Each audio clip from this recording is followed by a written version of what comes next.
À la une de ce journal, Désiré Oloto, ministre de la fonction publique et de la modernisation de l'administration, s'est adressé à ses collaborateurs. C'était à l'occasion du séminaire bilan des concours administratifs et d'entrée à l'École nationale d'administration, ouvert ce lundi.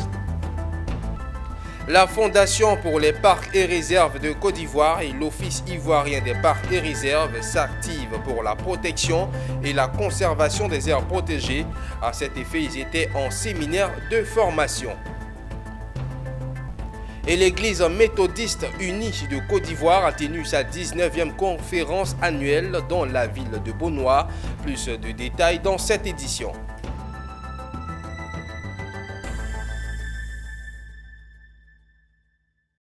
Et place au décryptage de l'actualité d'ici et d'ailleurs. Madame, monsieur, bienvenue et merci de votre attention.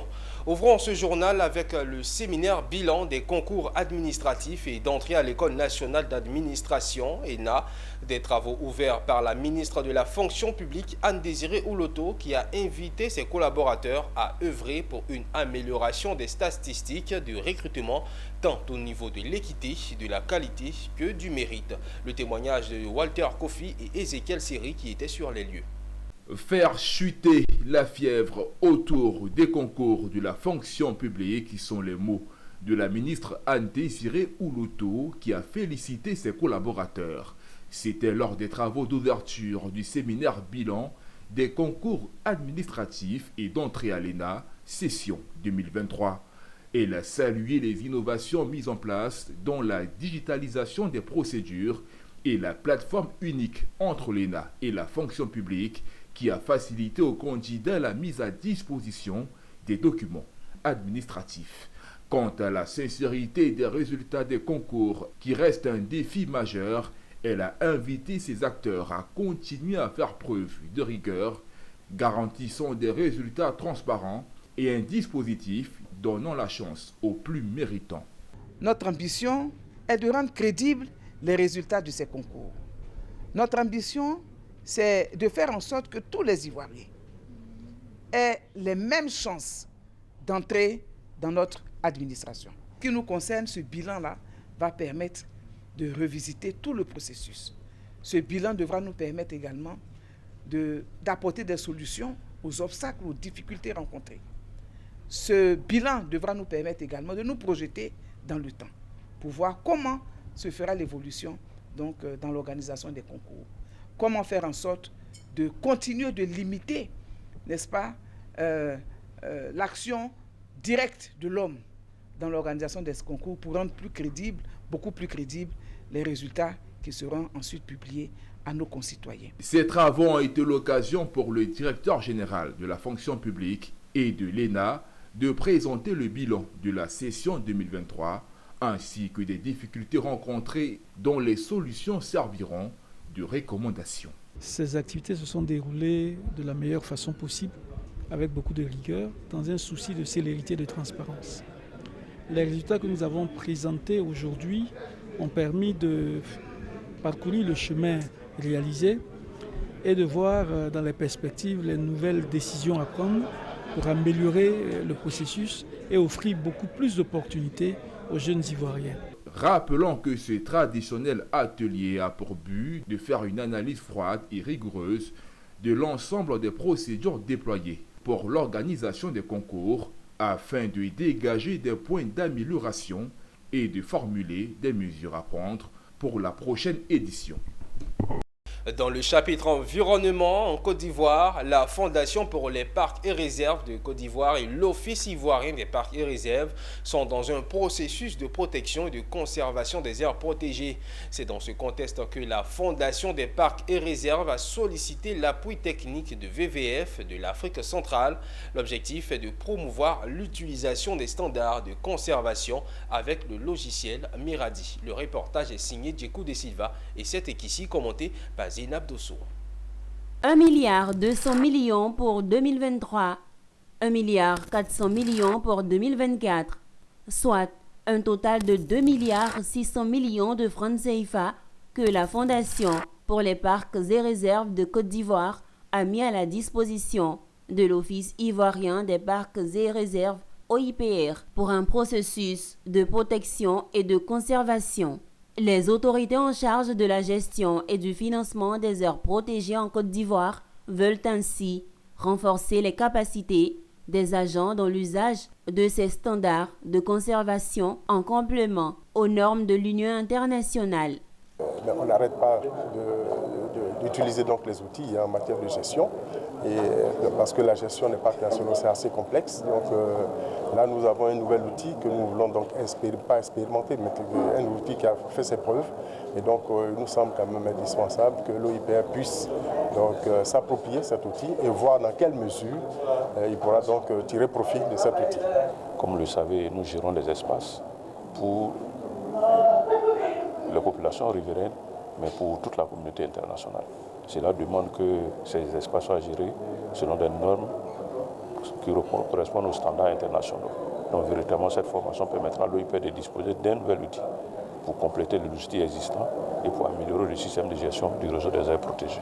La Fondation des parcs et réserves de Côte d'Ivoire, en abrégé FPRCI, est chargée de mobiliser des ressources pérennes indispensables à la conservation et à la biodiversité en Côte d'Ivoire.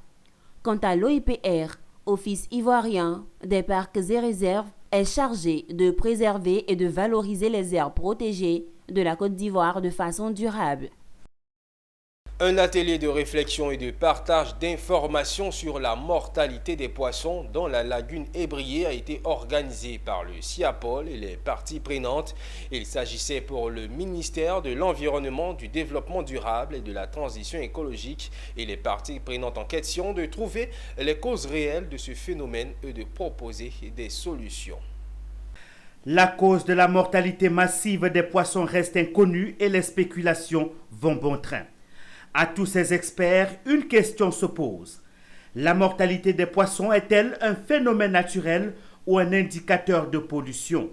Pour certains spécialistes, la perte d'oxygène due à l'augmentation des températures est l'une des causes. Pour d'autres, le rejet des eaux usées, des déchets, des activités des produits chimiques et autres métaux lourds aux abords de la lagune Ébrié reste une véritable cause. Bon, par rapport à l'événement de Koumassi, je pense que l'État doit construire un pont à la place des buses qui relient les bras de la dune au niveau de Biétri et de Koumassi. La dune aussi a besoin de respirer. Voilà. Il faut permettre la libre circulation des eaux. Cette mortalité, en fait, paraît normale parce que ça existe, et pas seulement dans la baie de Biétri, mais dans d'autres zones lagunaires où nous avons donc eu à mener des activités sur les cours d'eau. Et les villageois de ces zones ont signalé également des mortalités, mais à moindre échelle. Et ça s'est fait de façon saisonnière. Ce qui intrigue, c'est qu'il n'y a pas sur ces poissons des signes apparents de maladie. Le Centre ivoirien anti-pollution SIAPOL et les ONG, associations, instituts de recherche sous l'autorité du ministère de l'Environnement, du Développement durable et de la Transition écologique sont invités à trouver les causes pour des solutions durables. En attendant les conclusions de cet atelier de réflexion, les communautés locales qui dépendent de la pêche pour survivre et les populations doivent s'abstenir de la consommation des poissons venus du côté de la baie de Vridi. Le commentaire était signé Pierre Tebeu. Intéressons-nous à présent à la lutte contre l'insalubrité. La commune de Treichville veut être la plus belle de Côte d'Ivoire. Pour ce faire, elle a mis en route un plan qui consiste à nettoyer la commune chaque premier samedi du mois. Un autre volet de ce plan est la sensibilisation. C'est à cet effet que ce samedi 16 mars, les autorités municipales ont décidé de sensibiliser les populations de la commune Zassa sur l'importance de la salubrité avant de passer à la répression comme prévu par les lois votées à l'Assemblée nationale. Nos reporters Philippe Zabo et Setek ici ont pris part à cette campagne de sensibilisation. Suivant leur compte rendu. Occupation anarchique du domaine public, surtout par les commerçants et les entrepreneurs. Ordures ménagères jetées à même le sol, caniveaux bouchés. Tels sont les mots auxquels la commune de Treichville veut s'attaquer. Mais il faut sensibiliser avant la répression. Le ministre François Albert Amicha, maire de la commune de Treichville, et le conseil municipal ont toujours pris des dispositions pour la salubrité dans notre commune. Vous savez, on peut embellir, mais si les populations ne suivent pas cet embellissement par un comportement citoyen, on se retrouve à des investissements qui finalement n'ont aucun impact. Une campagne de sensibilisation à laquelle adhèrent les populations de Treichville. Notre lutte, c'est pour que la commune de Treichville soit propre, avec les idées de les maires Amicha à Treichville. C'est en fonction de ça, nous contribuons dans la commune. Le problème, c'est qu'il y avait tellement de la saleté, donc j'étais obligé moi-même de les ramasser et puis essayer de faire les peintures, rendre un peu le quartier bien propre, quoi. Sur le terrain, c'est le 3e adjoint au maire de la commune en charge de la salubrité et ses équipes qui font du porte-à-porte pour expliquer l'importance de la salubrité et partager des sacs poubelles. Nous entreprenons cette démarche parce que notre maire, le ministre François-Albert Amicha, nous a toujours incité à la discussion. Nous leur rappelons aussi qu'en fin d'année 2023, le Parlement ivoirien, le Sénat ivoirien ont adopté un décret luttant contre l'insalubrité sur le territoire national de Côte d'Ivoire. Pour rappel, c'est en fin d'année 2023 que la Côte d'Ivoire s'est dotée d'un nouveau code de l'environnement. Selon lui, le secteur de l'éducation en Côte d'Ivoire connaît des échecs dans son système depuis maintenant 4 décennies. En tant que fils du pays, Lamoussa Djinko se dit prêt à apporter sa pierre à l'édifice pour le rayonnement de l'éducation en Côte d'Ivoire. Il a fait des propositions concrètes à l'endroit du gouvernement à travers une conférence de presse qu'il a tenue dans ses locaux le week-end dernier. Nous vous proposons d'en écouter un extrait. Pour l'année 2022-2023, l'école de Côte d'Ivoire a enregistré une population de plus de 7 200 000 élèves, dont 299 000 étudiants. Cela représente 4% du nombre total des étudiants. Comme je vous l'avais dit, des progrès ont été réalisés, notamment dans le domaine des infrastructures et besoins de ressources humaines. Dans le cadre institutionnel, la Côte d'Ivoire a adopté une nouvelle constitution qui, dans son article 9 et 10, consacre le droit de toute personne à l'éducation et à la formation professionnelle. Réhabiliter le patrimoine mobilier et immobilier de l'État. Créer des écoles maternelles pour mieux préparer chaque enfant à la vie scolaire. Relever le taux d'inscription au préscolaire qui est seulement de 3%. Les enseignants doivent être mieux lotis, les étudiants doivent être mieux pris en compte et le système doit être de telle sorte que quand je mets mon enfant au CP1, j'espère qu'il arrive en terminale et j'espère qu'il arrive à l'université. Une page de religion dans cette édition. L'Église méthodiste unie de Côte d'Ivoire a tenu sa 19e conférence annuelle au Temple Saint-Esprit dans la ville de Bonoa. Occasion pour l'Église méthodiste de faire le bilan de ses activités et de porter la réflexion sur les grands enjeux du moment. Cette 19e conférence annuelle a vu l'ordination de 10 nouveaux pasteurs. Retour sur les temps forts de la cérémonie de clôture avec Philippe Zabo et Nicolas Angwa. Du 12 au 17 mars, la ville de Bonoa était la capitale de la foi de l'Église méthodiste unie de Côte d'Ivoire à l'occasion de la 19e conférence annuelle ordinaire de la congrégation.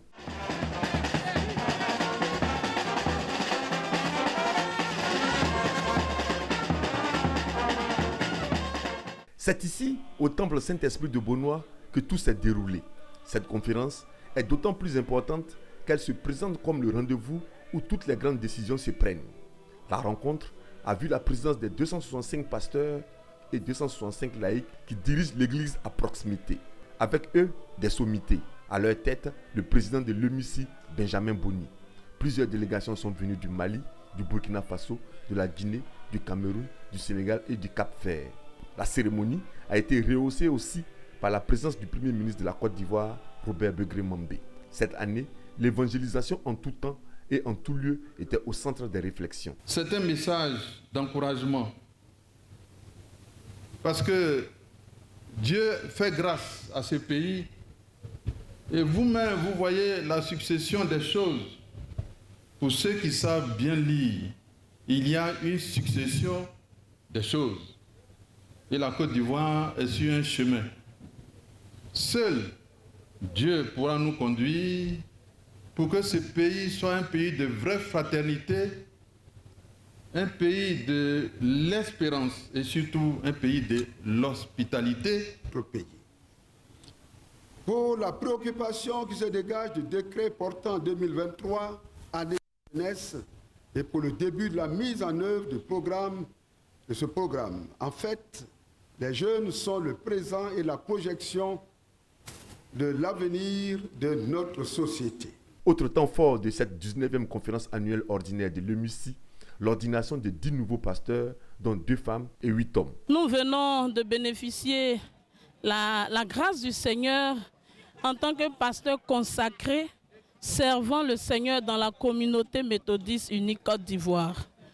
Aujourd'hui, consacré, c'est une bénédiction, c'est une grâce. Les travaux de la 19e conférence annuelle ordinaire de l'EMUCI ont permis également de connaître la position de la communauté sur la cohabitation de l'Église et de la tradition. Il en ressort que l'Église salue les traditions éclairées, celles qui protègent les droits de la veuve et de l'orphelin et qui promeut la paix et les vertus morales.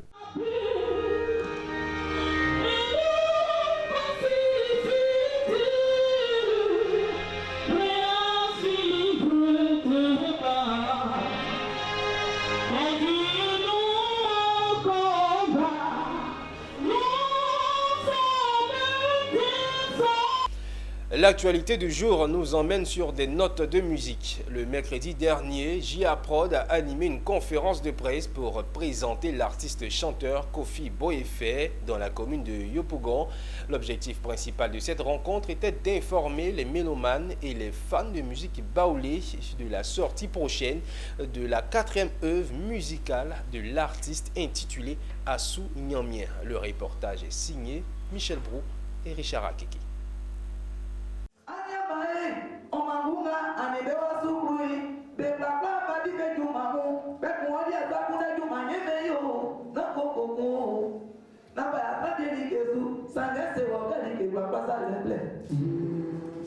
C'est un bout du 4e album de Kofi Boyefe au centre de la conférence de presse entre les hommes de médias et le promoteur J.A. Prod.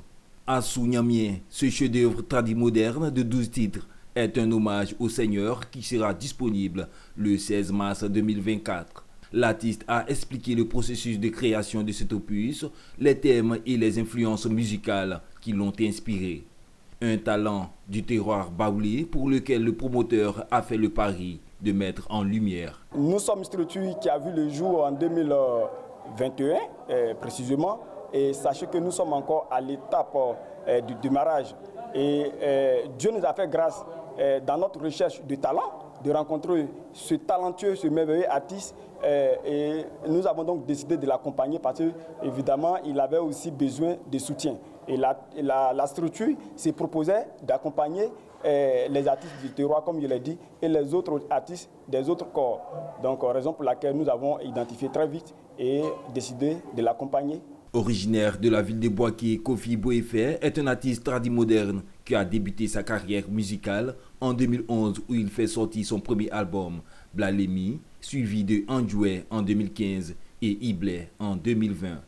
La sortie de son 4e album de 12 titres est prévue le 16 mars 2024 à minuit et sera disponible sur toutes les plateformes de téléchargement numérique. Récemment, les 6e journées scientifiques du Conseil africain et malgache pour l'enseignement supérieur, CAMES, ont ouvert leurs portes à l'Institut national polytechnique Houphouët-Boigny de Yamoussoukro. Le thème de cette année est recherche scientifique et innovation en Afrique, défis et opportunités pour l'enseignement supérieur. Le témoignage de Charles Kouakou. Ils sont 1185 participants provenant de 17 pays, issus de l'espace CAMES, de l'Allemagne, du Canada, de la France et du Nigeria, qui prennent part en présentiel et à distance à cette 6e journée scientifique du CAMES. Durant 4 jours, ils vont réfléchir autour du thème « Recherche scientifique et innovation en Afrique, défis et opportunités pour l'enseignement supérieur ». La première phase, c'est la phase de la gestion de la recherche. Ensuite, nous avons des panels sur les thématiques essentielles telles que le financement de la recherche, par exemple. Après, on a une deuxième partie où nous allons essayer de voir comment la recherche peut aller à la rencontre du secteur productif et de la population. Et c'est ce que nous faisons à travers les expositions, les centres d'exposition. Et puis le cœur même des journées scientifiques, c'est de faire l'état des lieux de la recherche scientifique dans les 12 domaines que nous avons étudiés de CAMES, et ça va se faire en atelier très strict. Pour répondre aux problèmes de développement des pays à travers la recherche, les différents ministères ont essayé de proposer des solutions à travers une conférence ministérielle inaugurale. Nous avons, disons, essayé de développer de façon succincte tout ce qui est fait en matière de politique de recherche pour l'émergence de nos nations. Dans mon intervention lors de la conférence, il faut savoir qu'on s'appuie autant sur la recherche pour résoudre les problèmes de développement de façon concrète. Je vous ai donné l'exemple du cacao Mercedes. Et ensuite, j'ai parlé également du fait que la recherche doit permettre de résoudre les problèmes auxquels nous sommes confrontés du fait des crises auxquelles nos États sont confrontés. Ces journées ont pris fin ce jeudi 14 mars 2024. Et nous poursuivons en images. L'Union européenne, par la voix de sa présidente, a annoncé un investissement de 7,4 milliards d'euros en faveur de l'Égypte d'ici les 4 prochaines années. Ce financement soutiendra 6 piliers stratégiques, entre autres l'intensification du dialogue politique, l'éducation et la recherche. Cet appui financier de l'Union européenne intervient 2 semaines après l'annonce du Fonds monétaire international d'un décaissement supplémentaire de 5 milliards de dollars dans le cadre du programme de financement de 46 mois conclu en octobre 2022. Au Ghana, une nouvelle usine de transformation d'anacarde est entrée en service le 13 mars dernier dans le district de Banda, situé dans le nord du pays.